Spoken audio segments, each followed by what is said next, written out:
అటు విపక్ష ఇండియా కూటమి నేతలు ఢిల్లీలో భేటీ అయ్యారు. కాంగ్రెస్ అధ్యక్షుడు మల్లికార్జున ఖర్గే నివాసంలో సమావేశమై భవిష్యత్ కార్యాచరణపై చర్చించారు. కేంద్రంలో ప్రభుత్వ ఏర్పాటు అవకాశాలపైన చర్చించినట్టు సమాచారం. కాంగ్రెస్ మాజీ అధ్యక్షురాలు Sonia Gandhi, Rahul Gandhi, Priyanka Vadra, NCP SP chief Sharad Pawar, CPM ప్రధాన కార్యదర్శి సీతారాం యేచూరి, ఎస్పీ అధినేత అఖిలేష్ యాదవ్, ఆర్జేడీ నేత తేజస్వి యాదవ్, ఆప్ ఎంపీ రాఘవ్ చద్దా తదితరులు భేటీలో పాల్గొన్నారు. అయితే బెంగాల్ సీఎం మమతా బెనర్జీ, మహారాష్ట్ర మాజీ ముఖ్యమంత్రి ఉద్దవ్ ఠాక్రే ఈ సమావేశానికి రాలేదు. దీదీ తరపున మేనల్లుడు అభిషేక్ బెనర్జీ, ఉద్దవ్ సేన తరపున ఎంపీ సంజయ్ రౌత్ భేటీకి హాజరయ్యారు.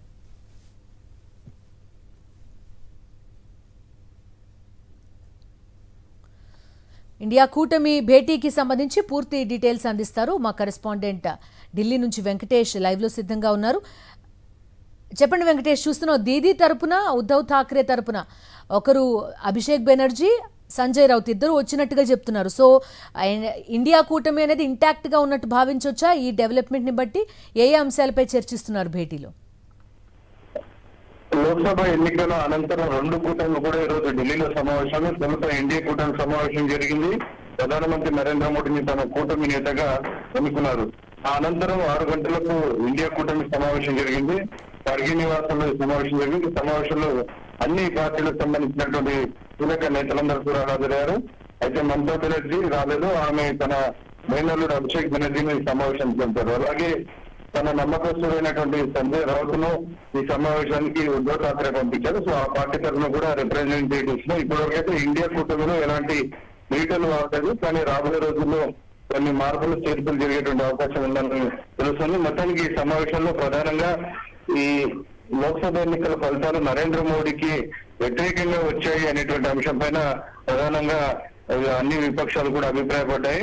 సో మోదీ నైతికంగా ఈ ఎన్నికల్లో ఓటమి చెందారు. ఆయన పార్టీకి సొంతంగా 272 సీట్ల మెజార్టీ రాలేదు. సో దీన్ని బట్టి మోడీ నైతికంగా ఓటమి చెందారనేది ప్రధానంగా మల్లికార్జున ఖర్గే విమర్శించారు. రాజ్యాంగ పరిరక్షణ కోసం పార్టీలన్నీ కూడా కలిసికట్టుగా ఉండాల్సినటువంటి అవసరం ఉందనేటువంటి విషయాన్ని మల్లికార్జున ఖర్గే పార్టీలందరికీ వివరించారు. సో అందరూ రాబోయే రోజుల్లో పోరాటాన్ని మరింత కట్టుదిట్టంగా ముందుకు తీసుకెళ్లాల్సినటువంటి అవసరం ఉందనేటువంటి విషయాన్ని ప్రధానంగా ఆయన ప్రస్తావించినటువంటి పరిస్థితి.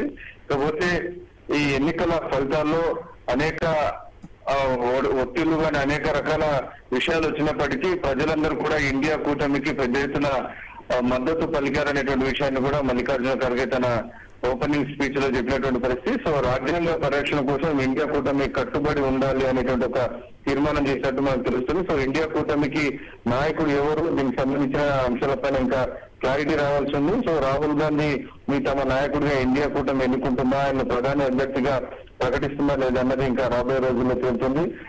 సంజయ్ రౌత్ మాత్రం రాహుల్ గాంధీ డెఫినెట్ గా ఈ కూటమి నాయకుడు అనేటువంటి విషయాన్ని ఆయన చెప్తున్నటువంటి పరిస్థితి. సో దీనిపైన ఫార్మల్ గా ఇంకా ఎలాంటి రెజల్యూషన్ అయితే రాలేదు. ఇప్పటికైతే ఎన్డీఏ మాత్రం ఒక ఫార్మల్ రెజల్యూషన్ పాస్ చేసింది. ప్రధానమంత్రి నరేంద్ర మోడీని మరోసారి తాము ఎన్డీఏ నాయకుడిగా ఎన్నుకున్నట్టుగా అందరూ సంతకాలు పెట్టారు. సంతకాలు పెట్టినటువంటి తీర్మానం అంతా కూడా ఈరోజు పాస్ చేసిన నేపథ్యంలో ఇక యూపీఏ ఇండియా కూటమి తరఫున ఎవరు నాయకుడిగా ఉండబోతారు అన్నది చెప్పట్లో తెలియ అవకాశం ఉంది.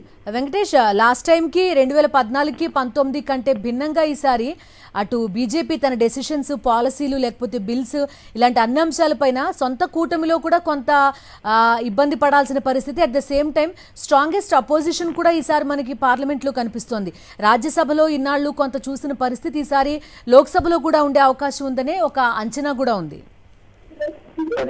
ఈసారి ప్రభుత్వాలు మాత్రం నరేంద్ర మోడీకి నల్లేరు మీద నడక లాంటిది కాదు. ఒకవైపు విపక్షాల ధాటిని ఎదుర్కోవాల్సింది, అలాగే సంకీర్ణ ప్రభుత్వాన్ని కూడా చాలా జాగ్రత్తగా ఆచితూచి నడపాల్సినటువంటి పరిస్థితి ఉంది. విపక్షాల చేస్తున్నటువంటి విమర్శల దాడిని ఎదుర్కొంటూనే భాగస్వామ్య పక్షాలు, మిత్రపక్షాలు కోరుతున్నటువంటి డిమాండ్స్ అన్నిటినీ తీరుస్తూ చాలా జాగ్రత్తగా అందరినీ కన్సల్ట్ చేస్తూ నిర్ణయాలు తీసుకోవాల్సి ఉంది. నిజానికి నరేంద్ర మోడీ 2014 ప్రభుత్వంలో చాలా దొందుడుగా నిర్ణయాలు తీసుకున్నటువంటి పరిస్థితి చూశారు. 2016లో ఏకంగా ఆయన పెద్ద నిర్ణయం రద్దు చేశారు. సో ఆ విషయం సొంత పార్టీ నేతలు కూడా తెలియకుండా నిర్ణయం తీసుకున్నారనేటువంటి ఒక చర్చ జరిగింది.